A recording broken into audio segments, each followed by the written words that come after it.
All right, here we are for part three, the final part of the Declaration of Independence for the American 250 series for political trade secrets. The first public reading of the Declaration of Independence again happened 250 years ago today on July 8th, 1776 in Philadelphia. Actually took almost until August 2nd, 1776 for most signers to have signed. And as we see in a moment, they pledged it all, their lives, fortunes, and sacred honor. So check out our America 250 series episodes, including our upcoming one on Johnny Appleseed as America headed west. All right, so here's part three of the Declaration. Nor have we been wanting in attentions to our British brethren. We have warned them from time to time of attempts by their legislature to extend an unwarrantable jurisdiction over us. We have reminded them of the circumstances of our immigration and settlement here. We have appealed to their native justice and magnanimity.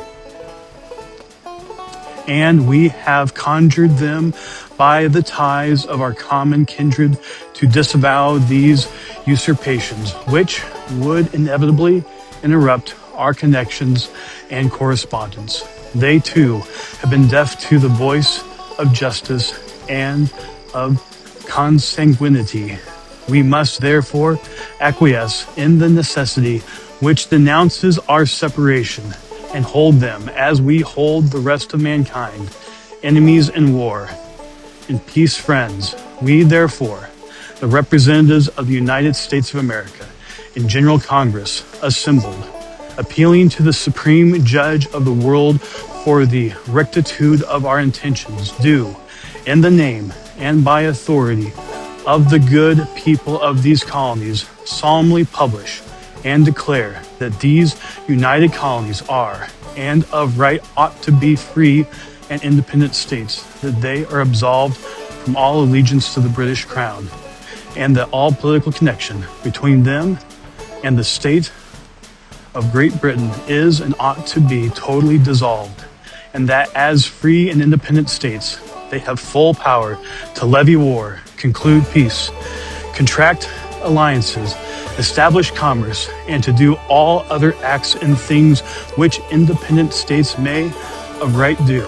And for the support of this declaration, with a firm reliance on protection of divine providence, we mutually pledge to each other our lives, our fortunes, and our sacred honor. So there you have it, part three, and now we've read the full Declaration of Independence. Catch part one and two if you haven't already. Yes, of course, the sacred pledge we just read still inspires us today. We recently got deeper into that and some of the ideas that led to the Declaration with David Barton on political trade secrets, whose new book, Lives, Fortunes, and Sacred Honor, has biographies of all the signers. You should check it out. Plus, check out Paul Revere's Midnight Ride. We talked about that with Kostya Kennedy, who wrote the recent book on Paul Revere called The Ride. And then our upcoming episode on Johnny Appleseed and America's pioneering spirit, and more of Political Trade Secrets America 250 series. Just check those out. Huge thanks to you for joining me in reading the Declaration and for being on Team America.